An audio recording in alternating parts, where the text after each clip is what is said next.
শনিবার দিন অপারেশন হওয়ার পরে মার সাথে দেখা করা এই প্রথম। বাবার সাথে আমি ভিডিও কলে দেখা করলাম মার সাথে, আমি, মণি আর আমার মাসি।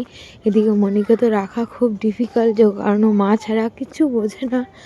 আর এখানে মাকে প্রথমবার দেখা অপারেশনের পরে ডাক্তারবাবু একদম রেস্ট্রিকশন দিয়ে দিয়েছে, একদম কথা বলতে বারণ করে দিয়েছে ডাক্তার, মানে যত কম কথা বলা যায় আর কি। তো এখানে শনিবারে মার অপারেশন হয়েছে 3:30 থেকে মোটামুটি 6:30 7টা, প্রায় 3 সাড়ে 3 ঘন্টা অপারেশন হওয়ার পরে মার অনেকটাই জ্ঞান ছিল না, মানে অনেকটা টাইমই জ্ঞান ছিল না। তারপরে বেডে দিয়েছে। পরের দিন সকালে বাবা গিয়েছে দেখা করতে, এবং সেই টাইমেই আমাকে ভিডিও কলটা করেছে, এবং আমি এটা রেকর্ড করে রাখতে চাই, কারণ এই টাইমটা আমরা এর আগেও অনেকবার দেখেছি, যখন মার প্যারালাইসিস হয়ে গেছিলো। মার মাত্র 43 বছর বয়স, আর তার মধ্যে 5টা সার্জারি, 2টা সিজার, একটা গল ব্লাডার, সাথে প্যারালাইসিস এবং এইটা হার্নিয়া।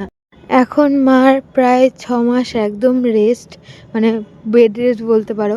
ভগবানের কৃপায় মা তাড়াতাড়ি ঠিক হয়ে যাক, এরকম দেখতে আর আমাদের কারোরই ভালো লাগছে না, না বাবার, না আমার, না মনির, কারোরই আর ভালো লাগছে না এভাবে।